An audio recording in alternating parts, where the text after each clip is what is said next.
Let's go, man. Let's get this game started, bro. Get the game started. Go to whistle.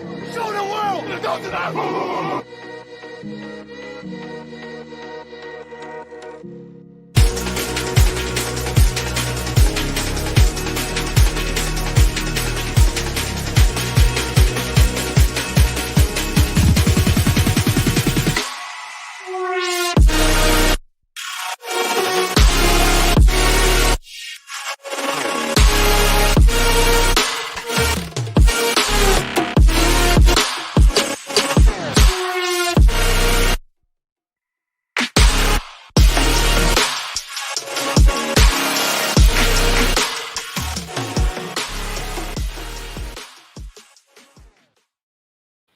What is up, everybody? Welcome into another episode of The Cut. I'm your host, Christian Williams, and I am here with Randy Hall, fresh out of work. Look at that nice polo, dude. How are you? Ice haulers, let's go. Yeah, I'm doing good. Hectic day at work, but we're ready for this. Thankfully, I got home before the show started, so plus, here we are. Yeah, last week was pretty interesting when I went live by myself, so yeah. It was definitely a new experience, but it was fun. And thank you to those who joined me and asked me questions, or it would have been awful because I was just going to monologue about freaking Jarvis Landry for 30 minutes. But we are here to talk about the AFC West. It is the last of our Burnin questions segment. And so we will be moving into some new content here in the next couple of weeks. We have a nice little lineup of things planned out, going over rankings, going over sleepers, your standard, what you're looking at fantasy-wise as draft season is approaching. Training camp is pretty much here, and that is exciting. And we also we haven't talked about this, but we do have a listener league. And last year, shout out to Rich, he won. What was the jersey we ended up sending him? He ended up getting a signed DJ Moore jersey from us. What's up, Jeff? He squeaked out over us on a bad week from our team. Hopefully getting him back this year because he's automatically entered. So there's 3 teams currently in the league. And we did 14 teams, I believe, last year. We're going to probably do the same thing, but it depending on league, but depending on how many people enter, maybe we'll split it into 2 different leagues kind of thing and have a winner of both or winner out of that, but we'll figure it out when that time comes. Either way, was a ton of fun, great fun talking to everyone during the league, and I can't wait to do that again this year. Yeah, it was a good time, and we are excited to we'll drop some more details in the next 2 weeks pretty much, because at this point we're going to be organizing the draft. So very excited for that. Very excited for all the content coming your way at thecutffb.com. Sheldon just dropped an awesome new article about Brandon Cooks and his dynasty value. I've got some things in the drafts, and we've got a lot in the works. We've got a whole team of contributors putting together projections, which I think will help you guys in your fantasy drafts in the next couple of weeks. And so we're excited to roll those out. Those will be up on the website eventually. Hopefully, like I said, in the next couple of weeks. And also we have more podcasts starting up very, very soon, guys. We're getting very close. As you see, we have changed our logos and whatnot. So make sure that you are subscribed wherever you're listening to us, whether you're watching us live. Make sure you get the push notifications for when we go live, because there will be a lot of things to go live here in the next few weeks. Very true. Hopefully announcing more of those as well in the next couple of weeks. Very true. Yes. So after we talk about the AFC West today, we will be doing a best ball mock as well. So we have a lot to get to. So I'm going to shut my mouth about all the other stuff. I know, right? I've been talking. If you guys caught DLF's Browns breakdown, I've been talking football now for pretty much. It'll be 2 hours straight. So let's rock it. Let's get right into it with the Denver Broncos for the AFC West burning questions. Now, our burning question segment, 3 questions, each team in the division. We go through them, then we go through and answer them. And some of these have been, we don't always agree on these. So the 3 questions for the Broncos, over under 8 starts for Drew Lock. Javonte versus Melvin Gordon. Basically, is Melvin Gordon dead? And then, are there too many weapons on this roster for anyone to be dominant? Now, I want to stress the word dominant because we'll get to it. We'll get to that. But first question, Randy, over under 8 starts for Drew Lock. Over for me. I think it's tough to kind of gauge where exactly as like a fantasy outlook who we want to start, because Bridgewater did have 3,000-yard receivers last year. Obviously, there wasn't a tight end of any value, so we'll see how that shakes out now that I guess there's probably 3 of value without targeting running back, so it should be about the same as Bridgewater had in Carolina last year. It's just one of those things where I think if Bridgewater's a starter, Jerry Jeudy and Noah Fant might be getting a little bit of a bump over Sutton, and Fant and Sutton kind of get a bump with Locke with his play style. I know it's a safe game with Bridgewater, but Bridgewater's not your future. Locke could be, and for that, I think you got to start him. And I don't think he's bad, so I don't think he's going to get benched because he's bad at any point. It doesn't mean Bridgewater doesn't play 2 or 3 to 4 games, but like maybe Locke has 3 turnovers in the first half. That's fucking possible. So Bridgewater comes in, but I really do. We're definitely 2 of us are Locke believers, just like we're Darnold believers. There's talent there, and there's something there. It's just I don't know if he can get it out of him yet. We'll see. Yeah. An interesting thing that I heard on the Move the Sticks podcast, I believe, with Daniel Jeremiah and Bucky Brooks, is they said that this regime did not draft Drew Lock. They have no ties to him, but the thing that we just talked about before we got on here is that Drew Lock's ceiling is so much higher than that of Teddy Bridgewater. Like you said, he's safe. And so do you want to play the safe game with that offense, with how explosive they're going to need to be to keep up with the 3 other teams in their division? Or do you want to give yourself a chance and kind of live with Drew Lock's mistakes, which he's still going to have them? And then you bring in like the defense should be good again.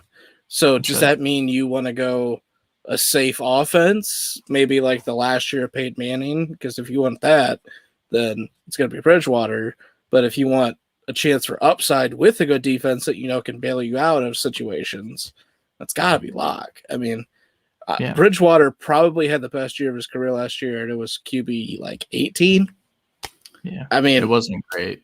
And his yards per attempt numbers, despite having 2,000-yard receivers, were gross. 3. Kirsten had 1,000 all-purpose, right? He didn't have 1,000 receiving. I think he had 1,000 receiving. I know he 100% had 1,000 all-purpose, but I think he just snuck over the 1,000-yard mark, if I remember right. I don't. Either way, it doesn't matter. If he had 940, that's 1,000-yard receiver. I mean, you know what I mean? Like, yeah, fair enough.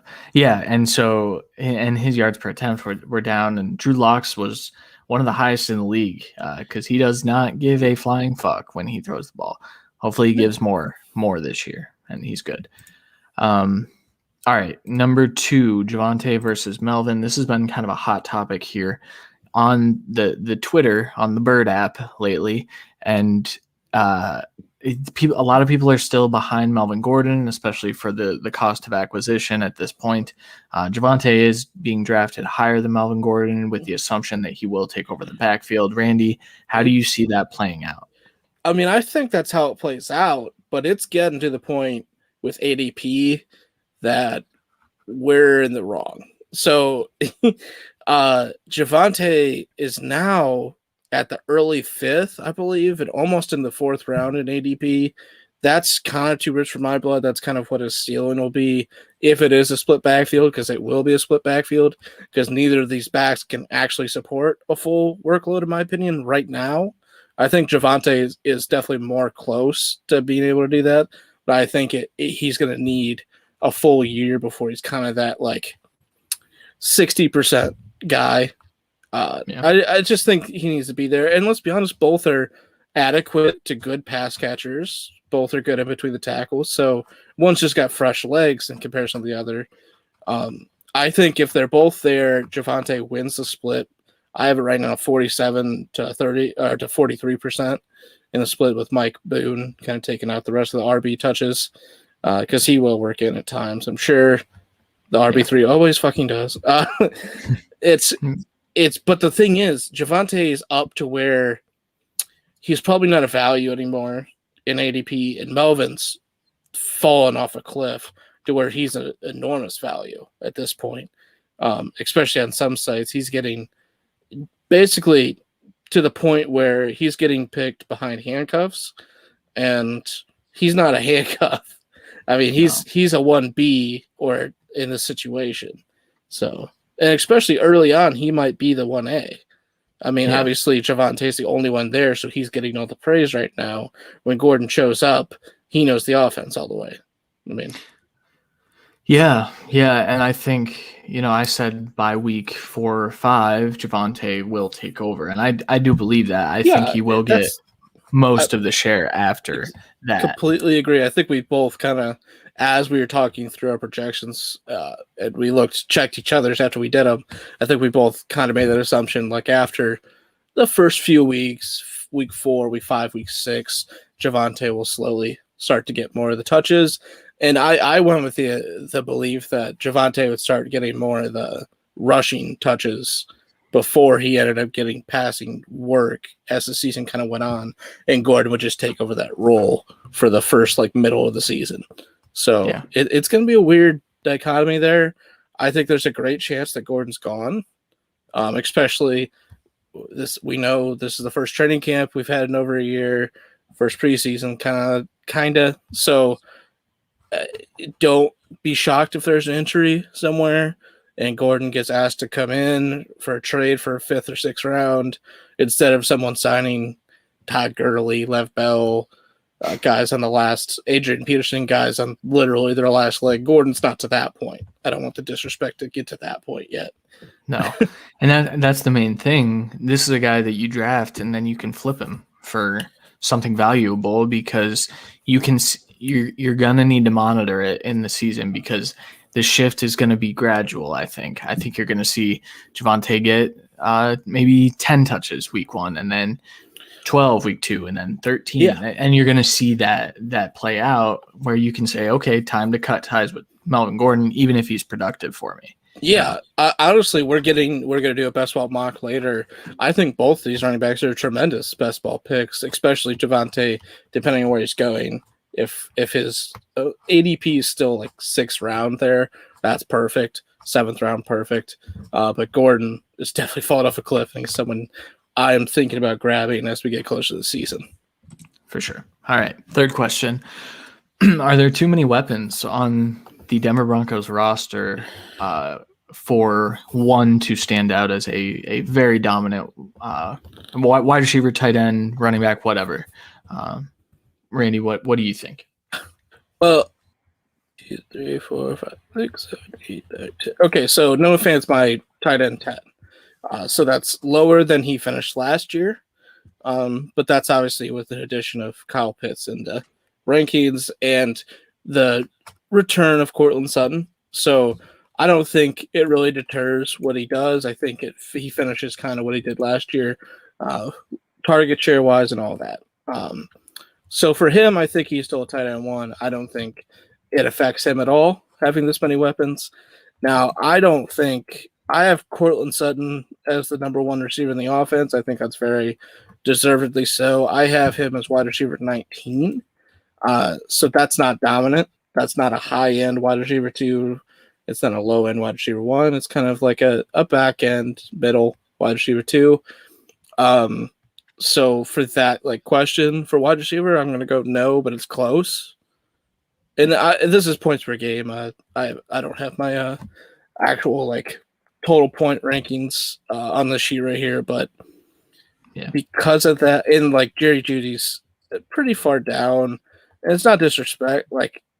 It's not wrong because they have a lot of slot guys as well, and then you know both these running backs are going to get work. So I think if this was Bridgewater, I think it would be Courtland down to 24, 25, 26, and Jeudy up to mid-30s, late 30s. I think Jerry Jeudy is going to be a good rotational safe pick for you.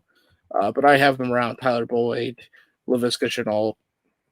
I mean, I think Would you rather those two guys over Jerry Jeudy this year alone? I'd rather Jerry Jeudy, I think, just for upside purposes. Okay. But it's close. Yeah. That's a tier of players that I do not look forward to drafting in. I'm hoping I don't need receivers then. And again, I think that's a team that's going to run the ball a ton. They're going to rely a lot on their defense, so there's not like a ton of targets going around. And when it's split between 3 top-end kind of talents, 2 receivers, 1 tight end, then you add in 2 pretty good receiving backs and then like 4 slot guys, basically. It's going to start getting spread out at a point. So, yeah. I think the answer to this for me would be, can Drew Lock or Teddy Bridgewater sustain multiple options? Now, we know Teddy Bridgewater did it in the Carolina Panthers offense, but that was a pass-heavy offense as soon as Christian McCaffrey went down. And Christian McCaffrey went down, with a, I think, safe to say bad defense, but a young defense, so it was understandable why it was bad. Right. But that's the Broncos difference shouldn't here. have that. Yeah. At worst, they will have a middle-of-the-road defense, in my opinion. So, I mean, we're talking absolute worst case. So it's gonna be rough there. Yeah. Nathan Peterman is greater than Fields and Mayfield. That's a bad take. That's a bad take, buddy. All right. On that note, let's move on to our second team, which is the Los Angeles Chargers. The 3 questions here: who will be the A-back with Austin Ekeler? I use A-back as a dig at Anthony Lynn for the Jamal Williams, calling him an A-back. Number 2, the wide receiver to own past Keenan Allen and Mike Williams, which we'll talk about a tweet today.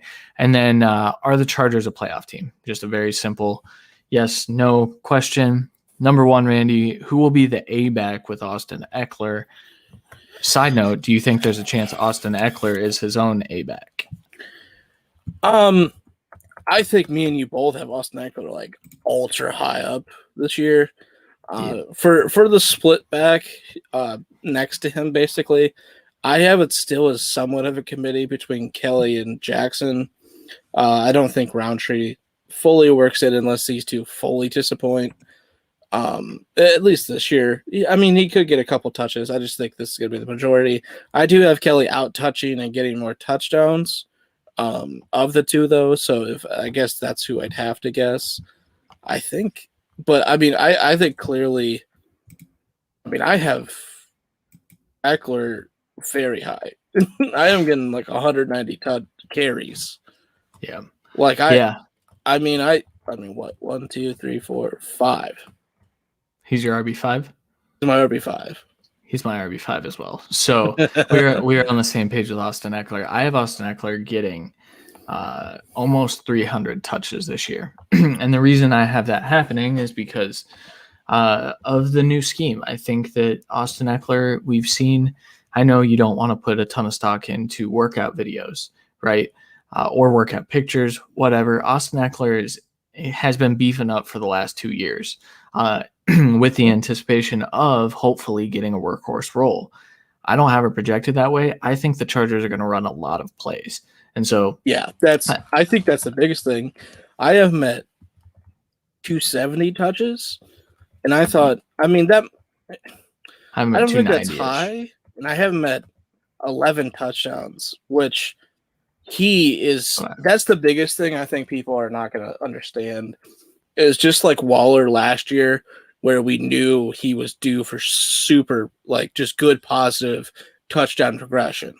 Ekeler's due for positive touchdown regression this year. He had 3 touchdowns last year in 10 games. I think he's getting 10, 11 touchdowns this year. I think that propels him above 10 up to – it's going to be close in the race for 5, 6, 7, and all that. And, again, that was points per game. So he's got 15 games for me. So I think he might finish total points at like 7 or 8 or something, but it's going to be really, really close. He's going to be a guy that he's going too low. He is. Yeah. Austin Ekeler is probably my number one targeted person. But to answer that actual question here, I think Ekeler is mostly the 1A and 1B. But if I had to pick a guy there, I still think it's Kelly. Kelly had good moments. I know someone said he's not an NFL running back. That's wrong. He flashed at times. It's just that Chargers offensive line was awful. The scheme was awful under Anthony Lynn. I think that's going to change a bit. I think Kelly's going to be a little more efficient this year. He's not going to be great, and he's not someone I want on my roster, really. But, no. Yeah, I'm all in on Austin Ekeler. Yep. Question 2, wide receiver to own past Keenan Allen and Mike Williams. If you guys follow me, you know my love for Mike Williams. Randy, when you typed up this question, you said whatever games Mike Williams plays. I do want to remind everyone, including you, Randy, that he plays. He might play hurt, but he played in 96% of the games the last 2 years. So. It was a joke. I know.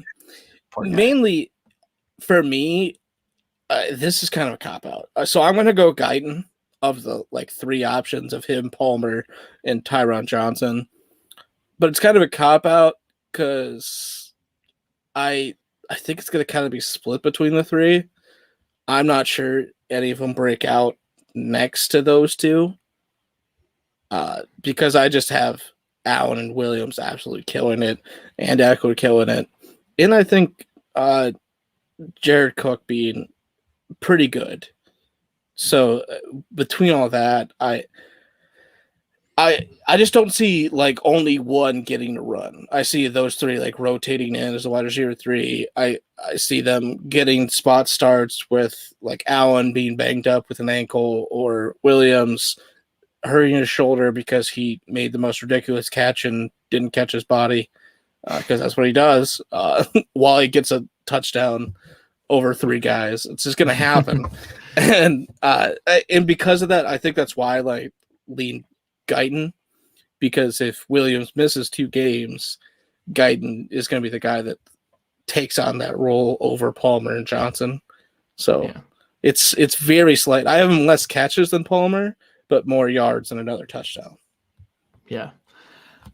I recently flipped on this. I've been doing some research because we're in a 32-team dynasty league. I'm sure if you guys listen to us, you know that by now. Yeah, we're in the middle of the draft right now. It's been going on for 3 weeks now, I think, however long. But my point, I was doing some research on Guyton and Johnson because I'm going to have to start one of them, which is terrifying. But what I read pretty much said the same thing for both guys, is they're going to compete for the wide receiver 3 role. I think a lot of that is motivating Josh Palmer to step up as the wide receiver 3. But I also, I did watch a couple of Chargers games to back my research. Tyron Johnson was the better receiver of him and Guyton. Guyton got more run, but I think Tyron, because of the role that he was used in, looked like the better wide receiver. So Guyton was kind of the mid to deep guy, and Johnson got kind of like a Keenan Allen light type of role.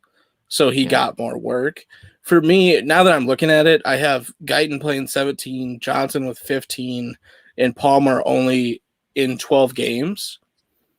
So and I think that's fair for a rookie. So for me, I think it would be Guyton and Johnson fighting early, and for this, Palmer winning out as we're finishing the season, and him taking over the role going into next year for wide receiver 3, possibly 2, depending on what they do with Mike Williams, obviously.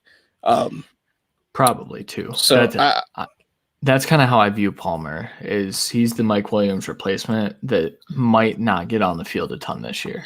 I think he works in down the stretch more.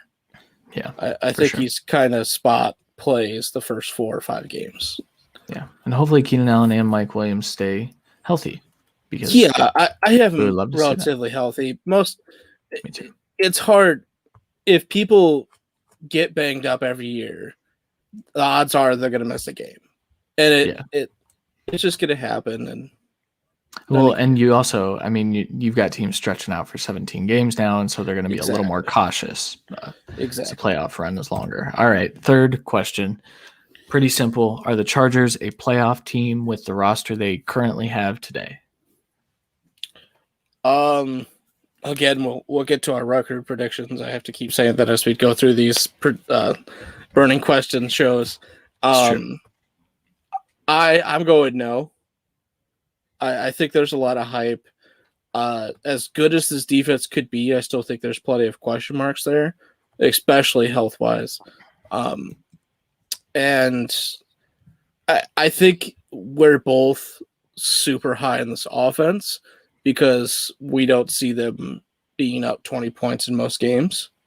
Yes. I think I think they're going to run a lot of plays too, just like you said. So, like, when you mix that, I think they could get to, like, the 500 level, which obviously you can't be 500 this year, but you understand what I'm trying to say. Yeah. And in the AFC, that ain't cutting it. It's true. I can't see a way that a team has 9 wins against the playoffs in the AFC. Yeah. And I'm just not sure they get to 10, especially in such a crazy division. It's the Chiefs division. There's no question. They're winning it. But the Raiders seemingly always dominate the Chiefs somehow, but still get killed by Kelsey. I don't understand how that happens. And then it's just they have a weird way of splitting a lot. It's not like the North where like it's a bloodbath. You're mostly going to split with everyone because it's an absolute fucking war. This is just weird. It doesn't make sense. Like the Broncos will probably sneak out a win against the Chiefs this year. They usually do. Yeah, exactly. It's things like that happen, especially, and divisional games are always important, but this is the second or third, I could probably say third most important division for teams to be successful against their division mates. This is one of the best divisions in football, if not, I think it rivals. If it's, I'm not going to say it's like the best, but it's one of the more competitive divisions always. Yeah, for sure. Yeah. All right, let's get on to the reigning AFC champion Kansas City Chiefs. We probably should have finished with them, but Randy's a Raiders fan, so we're just gonna give him. It's alphabetical, Dick. Oh, that's a good observation. I did not notice. However, the 3 questions for the Kansas City Chiefs: will Mecole Hardman break out in 2021? The offensive line got beefed up. Does that mean that Clyde Edwards-Helaire will be better? And then, are they off to their 3rd straight Super Bowl? 3rd straight? 4th straight? Have they been to 3 in a row? Am I going crazy right now? I think I'm going crazy. They won 2 years ago, lost last year. The year before was Patriots, right? Yeah. It wasn't that? Yeah. So it'll be third straight. Third. Yeah. Okay. I'm not 3rd straight and 4th straight AFC title game, I believe. Yes. So, first question here: will Mecole Hardman break out in 2021 as the Chiefs wide receiver 2? As the Chiefs wide receiver 2, yes. Okay. As a fantasy relevant player. Yeah. Here's the thing. Like, I think Edwards-Helaire gets a good amount of work in the passing game. I think they're going to be geared more towards running the ball this year with how much they spend on the offensive line. And there's just so much work that goes to Kelsey and Hill. Kels and Hill, I guess. That's fake news. I still think it's fake news, yeah. And because of that, like, there's not enough work for me to get excited about for the rest of the receivers. I do think Hardman steps into his role as the wide receiver 2 on this team. I have him getting 87 targets, like 6 touchdowns, 51 catches, 700 yards, 6 rushes. Like, I have him doing okay, but he's wide receiver like 63. Yeah. That's a good season, and I think, like, when we're getting into best ball, I think he's going to have explosive weeks, and then he's going to have dead weeks. Like, odds are he's got to have 4 touchdowns week 1, right? Like he's got to take over Sammy's role and then Someone just be irrelevant the rest of the year. So I think like in their offense, I think he breaks out. I think he takes over as the wide receiver 2. I think it's going to be great. That's so much fucking speed. Good for them. I mean, I think Robinson and Pringle are undervalued a lot too. So I think that's something else. I think they're very good role players in this offense. So I think they get their own good amount of work still. Yep. I am along the same lines. I was looking at where I have McColl actually ranked. He's my wide receiver 40-ish. I can't count right now, but it's close to wide receiver 40. But I mean, I have him averaging 11 fantasy points per game that he plays. Is he going to get 11? Like Randy said, no, he's not going to get 11 every week. That's not the type of player that McCole Hardman's going to be. But if he's able to keep his high yards per reception and his high efficiency, which he should because he's a breakaway type of player, he is a very, very fast guy. I think him and Tyreek, there's a reason I don't think I've seen a Tyreek Hill versus McCole Hardman race, probably because Tyreek doesn't want to post that because McCole is right on his heels or potentially faster than him. So McCole, he will be efficient with his targets. I have him getting 70 targets, 44 catches, over 700 yards. So maintaining that level of efficiency, only scoring 5 touchdowns, adding 100 or so on the ground.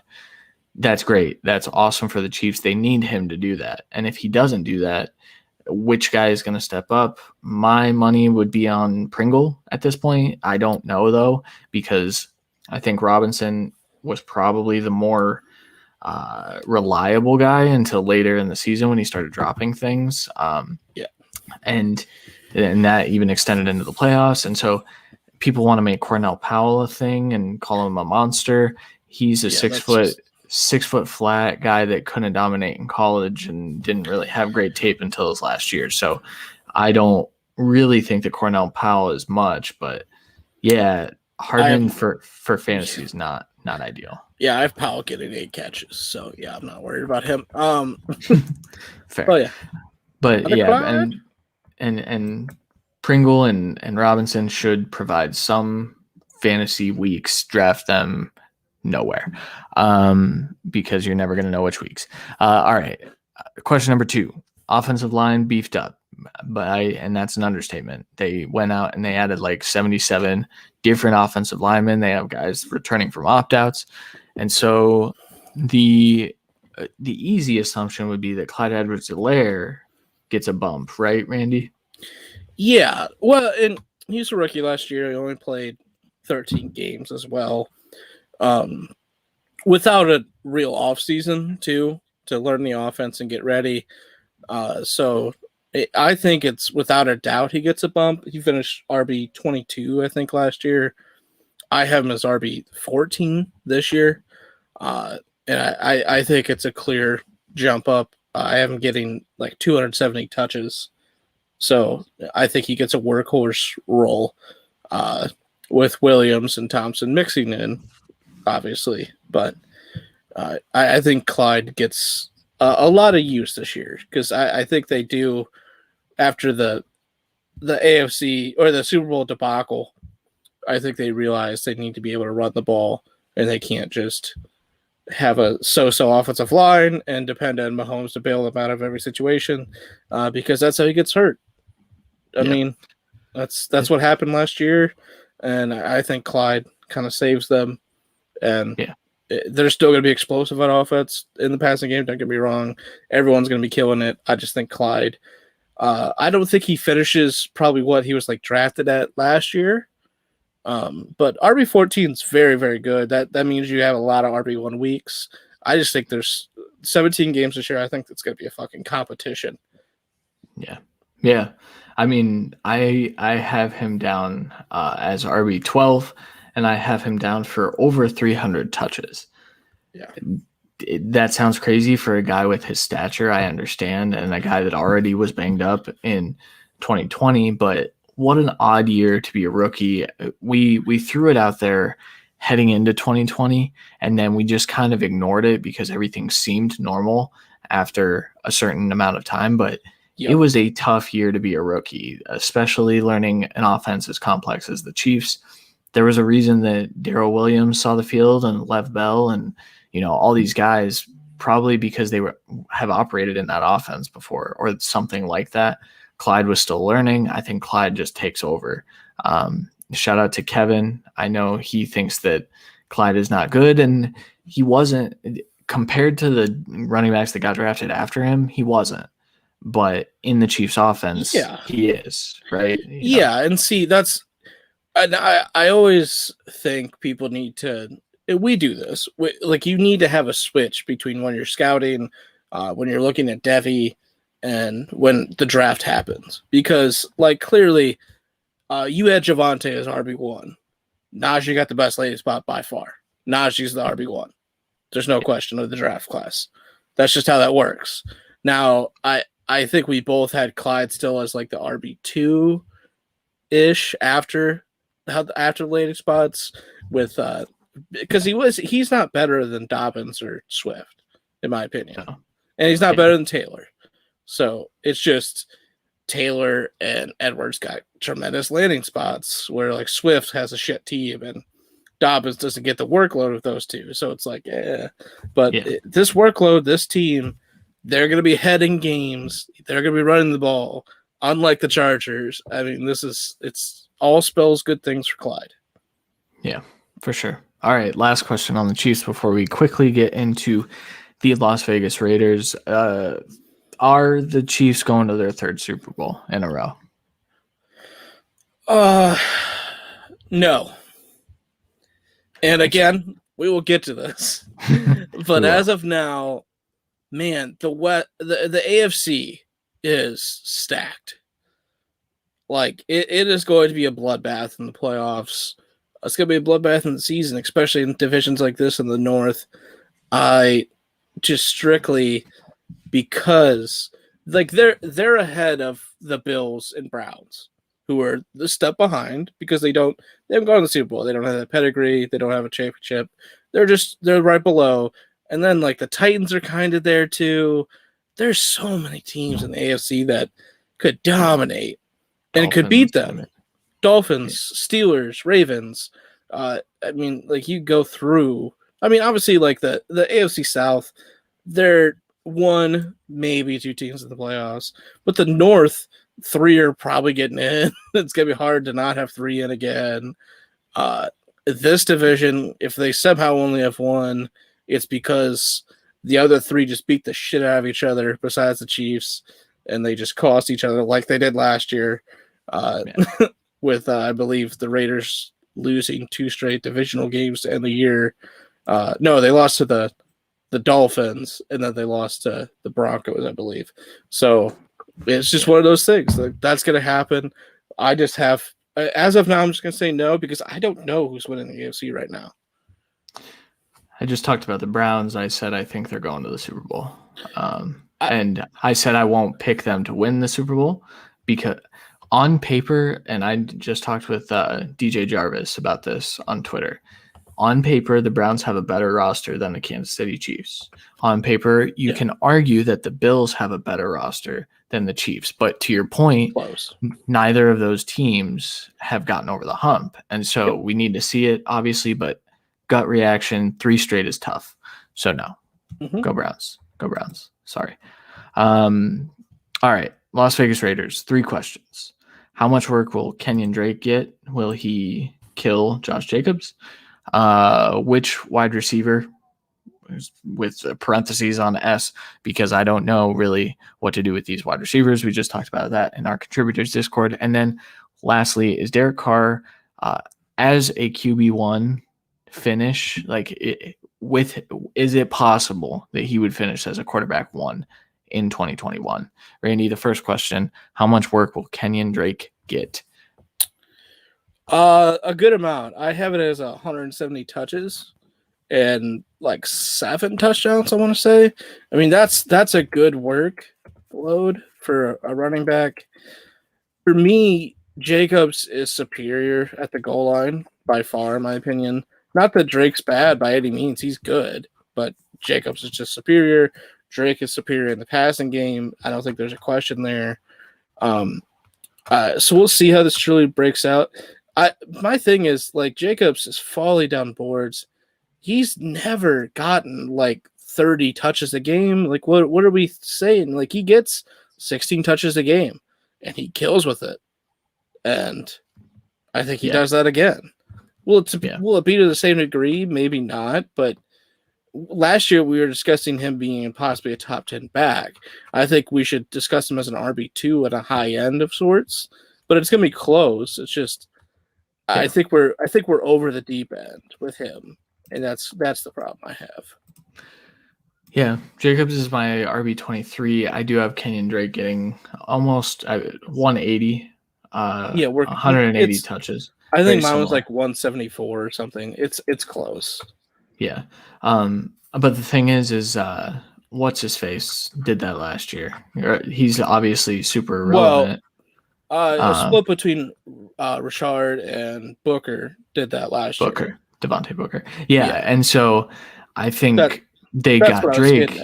Yeah. Right. They got Drake to fill that role plus some. Here's the thing, though. I do think that the Las Vegas Raiders are going to be passing a little bit more because while they have shown that they want to beef up the running back room and make that a 1-2 punch, I do think that from everything I've heard from Derek Carr's mouth specifically is something clicked with Henry Ruggs. And if they have a wide receiver opposite Darren Waller, their wide receiver 1, and tight end 1, then I think that this offense can go to a new height, which would lead us right into the next couple of questions, right? All of these questions are surrounding the offense. We can talk about the Raiders defense, but we already did that on a Friday Fix episode, so you should go check that out. But second question, which wide receiver do you want? Which wide receivers would you be comfortable rostering at this point? Darren Waller doesn't count. Right now, yeah. I mean, Waller's the answer. Right now, it's Ruggs and Renfro are the only two I'd be comfortable rostering. I'm not sure. I think Brown and Edwards eating to each other too much for one of them to break out. But I think both could have explosive weeks. I have Edwards as the worst of the four points, and I actually have Renfro barely 1 point more than Ruggs, but playing 2 more games. He's third in Renfro for a reason. He is the second most trusted target in this offense. He's going to get work. I think Ruggs gets more touchdowns. I think this is the exact stat line for Renfro. 88 targets, 64 catches, 800 yards, 4 touchdowns. That's going to be his career. Yep. That's what he's going to do every single year.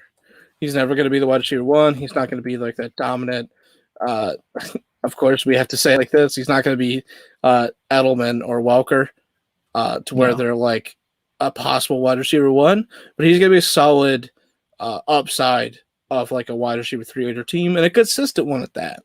So, but Ruggs is explosive as fuck, and he's not just a speed receiver, in my opinion, and I think that's your opinion as well after our scouting process together. He's not. And I think he's close to John Brown in that aspect where they're both good route runners with top-end speed. So hopefully Ruggs, I think that's more of why they brought Brown in, as to make up for in case Ruggs goes down, but also teach him a bit more about how to play that position, right? Because John Brown's been very fucking good in his career. He's had some top finishes. And I think that's our ceiling for Ruggs.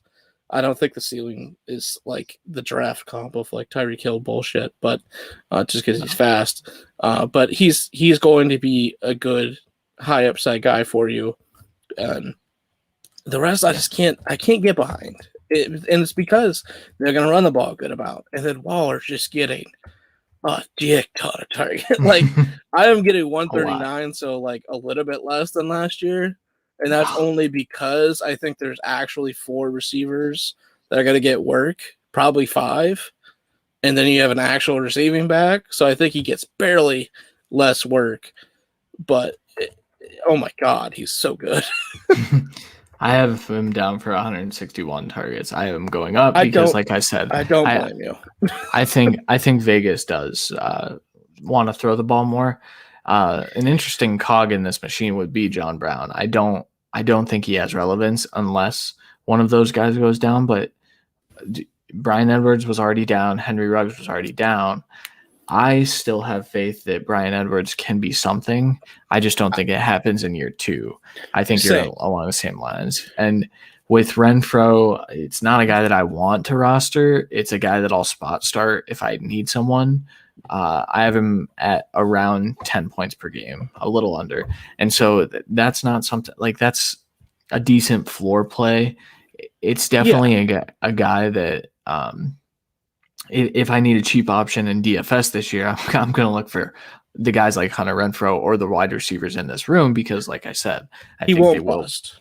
Yeah, he'll probably hit his 3 times, and I'll make some money. But Ruggs is the guy. Ruggs is a guy that, with where his ADP is, because everyone's out from last year, he's a guy that I'll probably end up with a couple shares of in redraft leagues this year. So, yep, agree. I love it. All right, and then the last question before we get into our best ball mock draft is a Derek Carr QB1 finish within the realm of possibility? Yeah, like it's possible. It's not with my workload. Just because, like, again, it's 17 games. He's going to throw more than he did last year. I'm throwing 570 times, 4,300 yards, 29 touchdowns. Like, if he's getting 35, 40 touchdowns, I think he's guaranteed to be a QB1. But I just don't know if he has that ceiling in this kind of offense. It's going to be close. I mean, I'm at 60.8 points per game. That's solid. But that's like the fringe quarterback 1, more like quarterback 15, 16, with a lot of quarterback 1 weeks. I think he's safe as fuck. So I think he's a top end.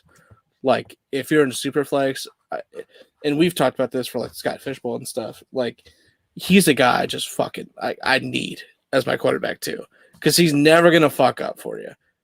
Like, it's true. He has had some bad games. Don't get me wrong, but like, if you have to suffer through one bad week from your quarterback too, well, you have that high upside other guy.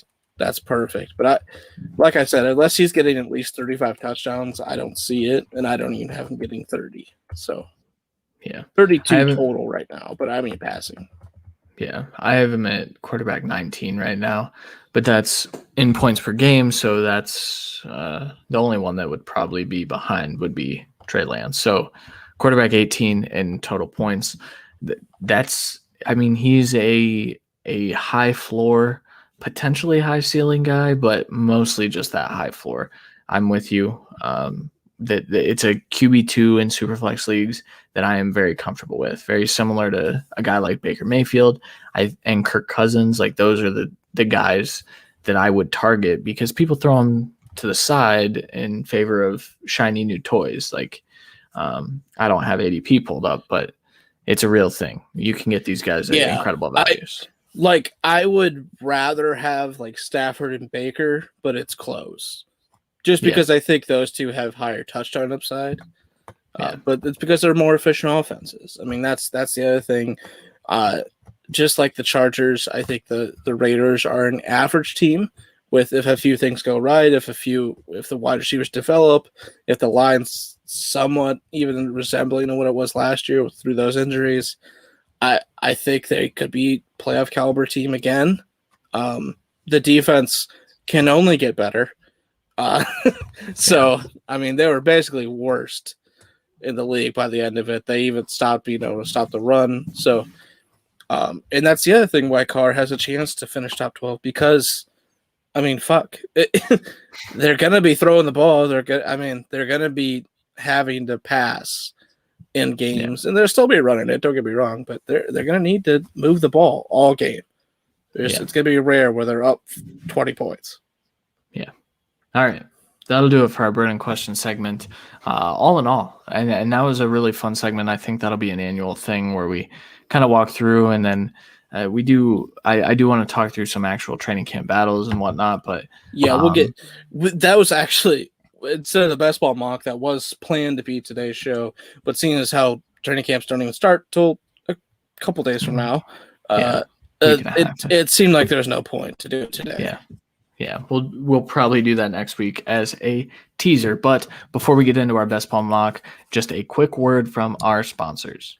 Check out King Fantasy Sports' draft kit and get the advantage over your league mates this draft season. Do the right preparation and start your season off right. You'll get rankings, breakouts, bust values, and sleepers. Have some funky settings? Learn how to make your own projections. Stop sitting on the sidelines and buy it now.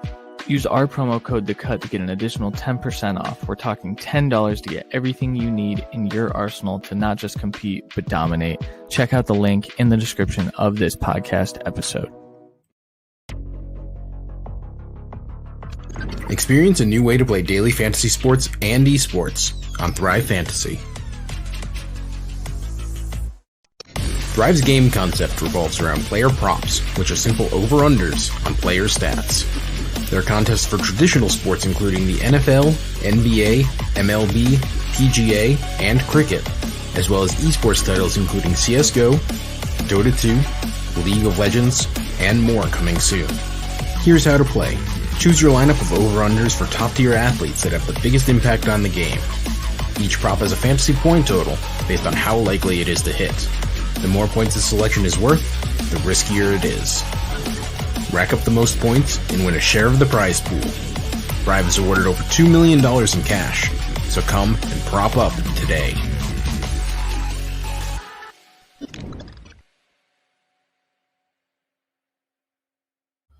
Use promo code THECUT to get matching deposits up to $50 with a minimum deposit of $20. Thank you to Thrive Fantasy. At this point, I'm not even going to fix it. It's just... It makes me laugh every time. It's become canon. It's definitely like a 5-second break before I talk, and then you have like a. I know. I don't get it. I don't know what I did. I should fix it. I'm not. You probably will. It just we have to have time. Yeah. But yes. Mock, let's get to it. Yes, I am trying to make my screen good. Okay, really quickly as I start this draft up. Randy, walk me through some of the differences in best ball strategy versus a regular draft. And I do want to preface really quickly, Sleeper does not allow for best ball mock drafts. They do have that function. Underdog, I can't figure out how to do a mock draft on there, but I also haven't deposited any money. I am anti-underdog until the season is about to start, and then I'm going to go crazy. But so some of these guys you'll see probably aren't the best ball picks, but largely, Randy, talk through like the different strategy. Yeah, so we wanted to do a best ball mock because it's getting so popular in the space. I have friends that I said like, oh, well, I'm probably not going to do any more like startups, but I'll probably do 1 or 2 best ball drafts. And they're like, oh, what's that? Like more like hometown league guys. Even though guys you'd think would know because they play a ton, but still they haven't even gotten to that point. So maybe it's not like full mainstream yet, but it should be. Best ball is great. No maintenance after the draft. There are some leagues, most of the leagues, there's no trades. Some of the leagues will have some waivers. And those you have to have some kind of, you can have some kind of strategy later in draft where you take like just project possible running backs that you might see something happen in the first week, maybe second week, and then you can cut and pick someone up, or maybe like AJ Green, like an old veteran that maybe you know what he is after the first week.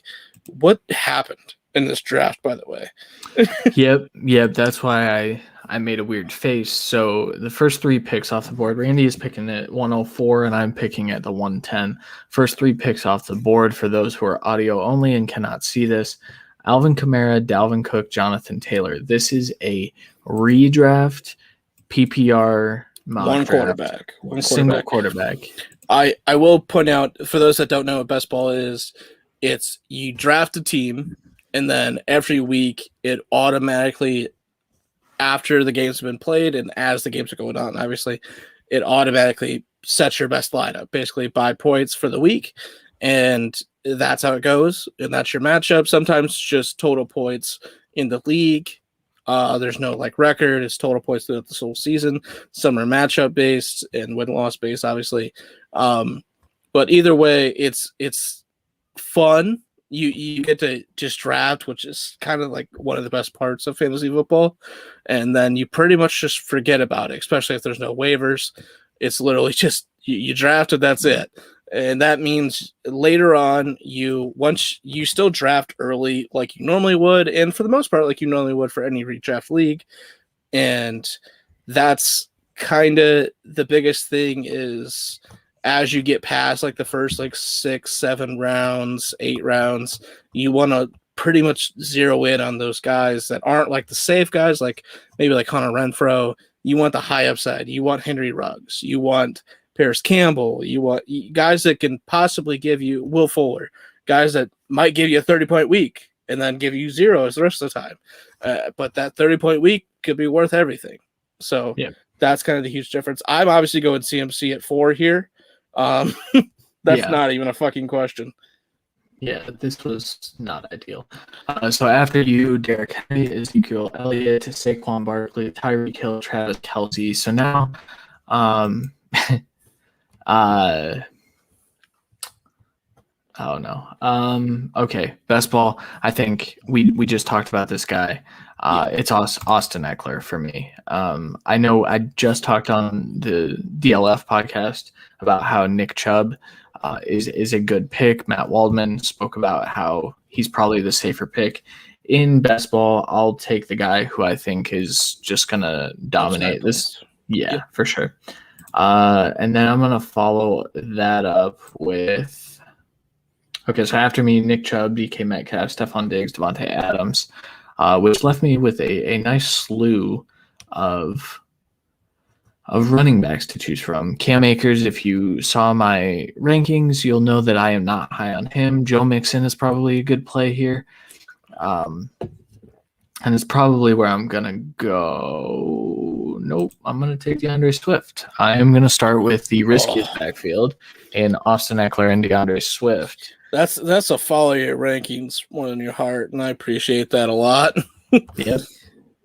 Man. Okay. Well, I wouldn't have gotten them. That's the problem. So no, you definitely wouldn't have. So after that, after you, Aaron Jones, AJ Brown, DeAndre Hopkins, Patrick Mahomes, first quarterback off the board, and Joe Mixon, which leaves me in a weird spot. Out of the running backs here, who would my highest?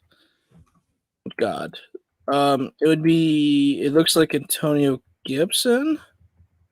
So that would be my running back pick here. Wide receiver wise, though, is the kind of weird thing. I think, oh God, let me look at this total. I don't think all these receivers get back to me. I think one of the running backs does. So because of that, who do I have? I'm gonna pick Justin Jefferson. wow. Yeah, I think my rankings say Ridley. And I was questioning if he'd get back to me, basically. So after that, Cam Akers, Michael Thomas, Najee Harris, J.K. Dobbins, Calvin Ridley, unfortunately, and then George Kittle. So Antonio Gibson is my highest running back on the board here, but I'm taking Darren Waller. Asshole. I'm taking the second or third best tight end. I don't give a fuck. I now have a top 5 to top 10 at worst case at running back, wide receiver, tight end. I think that's a great way to start any draft, especially best ball. Yep. Cool. All right. After you, Antonio Gibson was the first running back off the board. Then Clyde Edwards-Helaire, Allen Robinson, Josh Jacobs, Josh Allen. The Josh Jacobs. It's a bit rich for my blood, but it sure is. Which leads me to, at this point, I like a lot of the receivers still here, especially in best ball formats. You've got guys like Mike Evans who are known for consistency, but also those blow up weeks. Consistency through chaos. My favorite. I mean, just a ton of guys that I would be comfortable with as my wide receiver one. So I'm going to stick to the robust running back draft strategy that has done me well in the past, and I am going to draft David Montgomery. I know over Chris Carson, over Miles Sanders. I understand how that looks, but I mean, again, it's you sticking with your rankings. My rankings would have been Carson there, but especially, and this is points per game, obviously. So Carson is a low-end RB1 when he plays. So, and he's going to play 13 to 16 games. It could be 17. I'm just on average. Yeah, and of the guys here, you guys know how I feel about Julio Jones. So I'm going to get Julio Jones as my wide receiver one. I'm going to be comfortable with it because I think he is the wide receiver one of that team. Fight me. Fair. I don't care. And chaos and consistency went with Mike Evans after you, then Miles Sanders, then Lamar, then Amari Cooper, then Chris Godwin. So far we have Patrick Mahomes, Josh Allen, Kyler Murray, and Lamar Jackson. Kyle Pitts is on the board, and that is very, very tempting. But I'm taking Dak Prescott here. I'm getting the last of the top 5, in my opinion. And I now have a top, in my opinion, probably top 5 at every position. And that's huge. Yeah. And then after me, Russell Wilson, Robert Woods, that hurts. Kyle Pitts, that hurts. Adam Thielen, Cooper Kupp, DJ Moore, that one hurts. So I have one running back, and as the draft goes, I would rather pick wide receivers as it goes. So let me see. Don't be foolish, sir. What? You have an opportunity at one hell of a stack here. I understand CeeDee Lamb, and that's my decision at wide receiver. I'm seeing if there's a running back that I value here. That's fair. I would just auto draft. I mean, it's Hunt, Gaskin, Javonte, Chase. Who would I? Gaskin and PPR is actually my next highest. I'm gonna go CD and take the stack. It's very close to me though, but I'm gonna take the stack. Especially, I think best ball stack is kind of, it's like DFS. It's where the term best fits. So I just kind of got to hope running back gets to me. That is fair. Okay. Before your pick, ETN, Tyler Lockett, Kenny Galladay, Kareem Hunt, and Devonta Smith, the rookie. So 2 rookies off right there. Yeah. Another one where I would love to stick to my rankings here. I would, but God, I should stick to my rankings because I don't every year, and I freaking miss on good players. I would, but I won't. My pick here, based on my rankings, if I were drafting a wide receiver, would be Brandon Cooks. Okay. Damn. And here's why I'm not going to stick to my rankings, because I agree. It's just it's do I think another tight end? Do I think another tight end comes off the board? Yes, I do. I'm going to take TJ Hawkinson. I'm going to get the only 2 good options in the Detroit Lions. You know what? That's fucking fair. It's a good pick. It's a weird stack. And it's not really a true stack. It was a good call because Mark Andrews went right after. Then Myles Gaskin shot to the heart for me. Then Jamar Chase and Juju, which is such an overdraft by that. That's a terrible pick. Yeah, I don't love that. I can wait on quarterback. You can, but I think here it's if you think Herbert is top 5 this year, I think you pull the trigger there just because of where around 6-7. That's where you want to take a not top 5. Honestly, I probably could have waited on Dak. I just wanted to take him just to complete how my team was building. So it's fair. Let me look at something right quick. Let me look at something. That's what I thought. So Brandon Cooks in best ball, I think I would have ranked behind this guy. This guy is Chase Claypool. I wasn't a fan of Chase Claypool. Son of a bitch.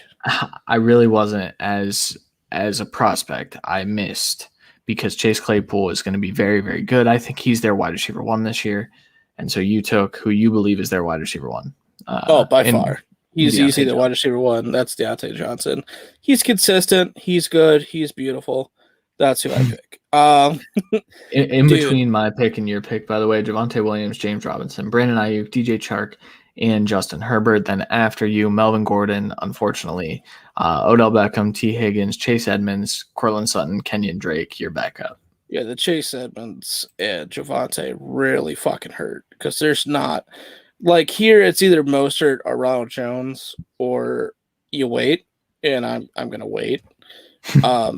I mean that's the play here. There's no question. And for this, the roster format: 1 quarterback, 2 running backs, 3 receivers, 1 tight end, 3 flex starting, and then the rest of the positions bench. There could be a defense in best ball. We're going to pick defense last. You don't need to see who we pick. I mean, who gives a fuck? It's fair. Honestly, we'll probably cover who like defenses we think could be like top 10, but you don't need to care about that right now. Here, I could go Noah Fant to have another tight end, but I think I could wait and get value. I'm going to go Brandon Cooks and say, screw you, Christian, because he would get back to you, and I'm not going to let that happen.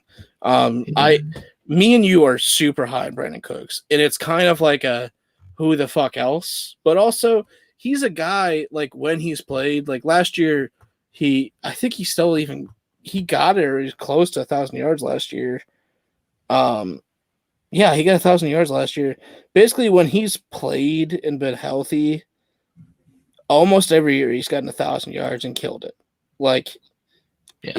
And honestly, like, he wasn't heavily targeted last year, and he was easily incredible. So I think he's going to be heavily targeted, and he has a shot to be a wide receiver 1.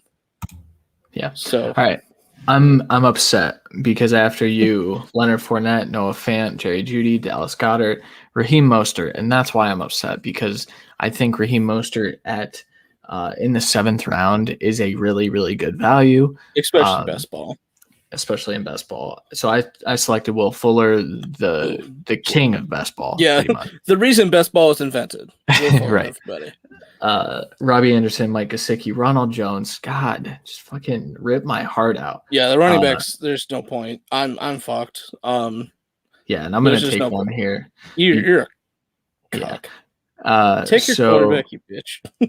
No, I'm not gonna. I am gonna take David Johnson. Yeah, there's no question. I knew it. Son of a bitch, Tracer. David Johnson is one of the best running back values in all drafts at this point. By far.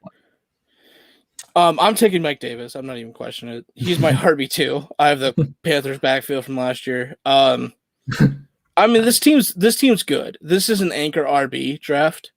This team's very, very fucking good. I need to hit on some weeks for running backs later. So because it's best ball, I could take Tom Brady here and really like stick my neck out for it and just hope. But I'm actually going to take, okay, let me go to my points per game here. Let me see who wins out over this in points per game. Sorry. It is by far Damian Harris over Zach Moss. So I'm going Damian Harris as my RB3. Yeah, well, this is best ball. So this is, I never have to guess between Zach Moss and Singletary. They're just gods for me.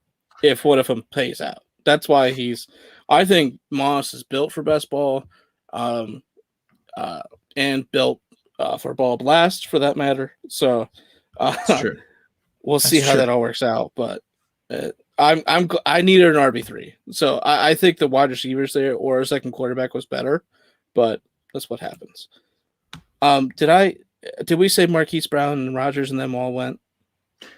We did not. So after I picked Mike Davis, Marquise Brown, Aaron Rodgers, Joe Burrow, Deebo Samuel, Gronkowski, Bateman, I picked Damian Harris, then Brady, Stafford, Jarvis Landry, Deshaun Watson, Ryan Tannehill, Justin Fields went to Christian. Sorry, I spoke too soon there. Yeah. So I took Justin Fields, and my plan here was to take 2 quarterbacks. My plan was to take Justin Fields first because, he's going to be the MVP here in a couple of years. And then I was going to take Jalen Hurts because I know that Jalen Hurts is going to start the first couple of weeks. However, he just came off the freaking board right before me. I mean, to me, you still have 3 high-end options for best ball and Matt Ryan, Baker Mayfield, or Kirk Cousins to pair with Fields, especially for the weeks he might not play. I don't think, in my opinion, Fields isn't starting week 1. And that's not because he's not better than Dalton, because he is. I think it's going to be a close competition, and they're going to be like, do we want Fields to go against the Rams week 1? Let's get Dalton get fucked, and he'll look awful, and then we'll be like, you know what? Fields is the right call. Yeah. I'm just going to skip on quarterback now, and I'm just going to figure that out later. So what I'm going to do is I'm going to put 2 more teammates together, and I'm going to take Mike Williams, who, again, very good best ball selection because he's going to have some boom weeks. After me, Robert Tonyan, Irv Smith, Devin Singletary, Curtis Samuel, Logan Thomas. Randy, you are on the clock. That I am. For me here, I think Michael Pittman is very, very good, and so is A.J. Brown. Or not A.J. Brown, Antonio Brown. Yeah.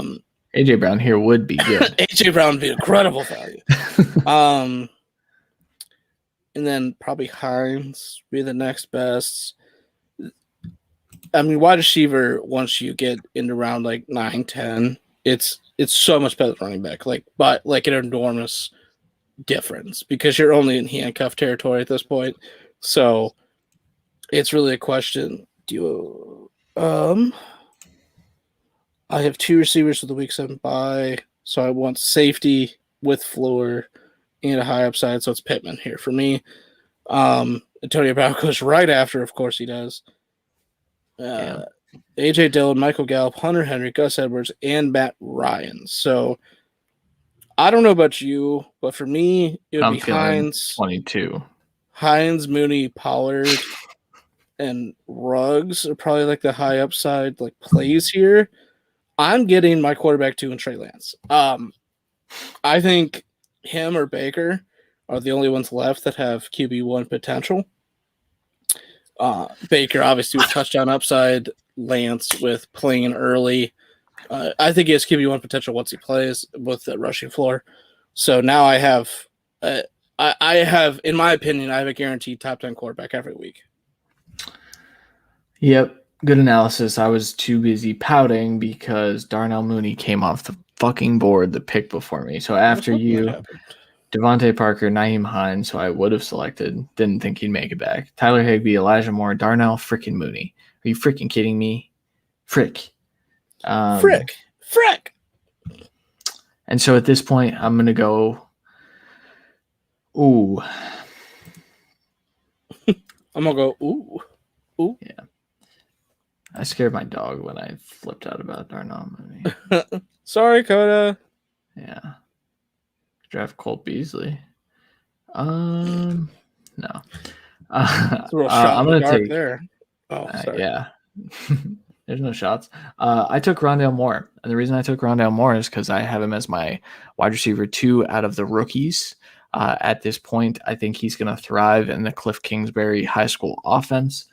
I think it's going to be really good for him. After me, Tony Pollard, Henry Ruggs, unfortunately, Kirk Cousins, Kenneth Gainwell. And so I'm going to go back to quarterback, and I am going to take Baker Mayfield. And so Baker Mayfield will be my week 1 starter. I will have Justin Fields as my other option. We have 4 picks apiece left. Randy, you have 5. You are on the clock after Todd Gurley for some reason, McCole Hardman, Zach Ertz, Evan Engram, and T.Y. Hilton.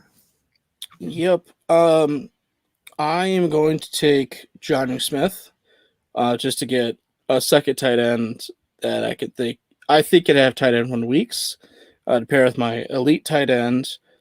And then it gets back to me. Darrell Henderson hurts. Yeah.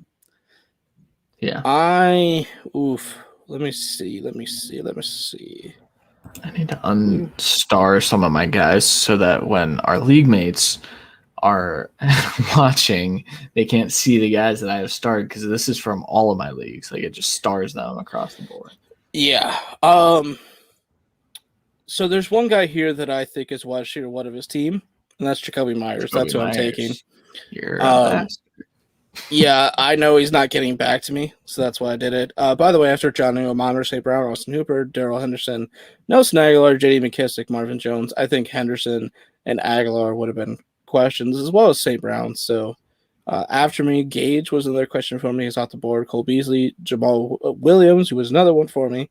Philip Lindsay, then Rager. Then we get to you. And you take Paris my other Campbell. one. yeah, I'm going to take Paris Campbell. I think that, again, best ball strategy is you're looking for upside in these later rounds to potentially make that starting lineup every once in a while or just be your high scorer. Paris Campbell has that ability. We've got Carson Wentz, Adam Troutman, Latavius Murray, Gerald Everett off the board. I'm really fucked at my tight end too, but I don't care. No, because you take Jared Cook or Kmet. I mean, those are solid tight end 2 options, or Jarwin. I'm going to take Blake Jarwin. I actually have Blake Jarwin projected as a tight end 1 in fantasy. I have not released that to the public yet. Surprise. That's my hot Surprise, everybody. Gabe Davis, Tariq Cohen, Ryan Fitzpatrick, Terrace Marshall, and the aforementioned Jared Cook. You're on the clock. Yeah, I know, disgusting, right? Oof. Who do I want here? So I have 2 quarterbacks. So in a 1 quarterback league, I don't want another one. I don't really want another tight end of this group. I don't think anyone really stands out to me. I think I need another running back, but at this point, it's either Handcuff and Madison. There's not really anyone I think could step up necessarily. So I'm going to take Shaquan Smith. I think he has a chance to have some boom weeks for me, and that's perfect. That's what I need. Chuba Hubbard, Daniel Jones, Tua Tagovailoa, Tevin Coleman, Alexander Madison, Cole Kmet off the board afterwards. I'm going to my queue. I'm taking a guy that could win over a good amount of touches in his team in the shithole that is the Jets. I'm taking Ty Johnson. Smart. Yep. I only have 3 running backs, so I need to finish off this draft by taking high upside running backs, which is fine. I only need to start 2 running backs a week. Yep. Facts. I kind of want to take some high upside running backs too, but I'm not gonna. I am going to. Oh, you got Baker. Okay. I was going to say Zach Wilson is going to, he's like quarterback 28 right now. He's going to fly up boards by September. He's going to be it.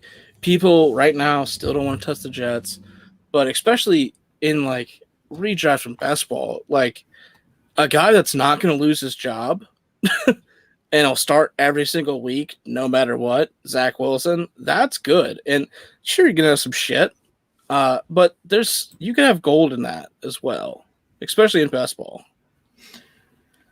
I'm struggling here, man. Because so here's the thing: I have 2 Detroit Lions. I can't take one of their receiving core. I just can't. I can't bring myself to pair him. Yeah, with your team, you shouldn't. I would say, like Lazard.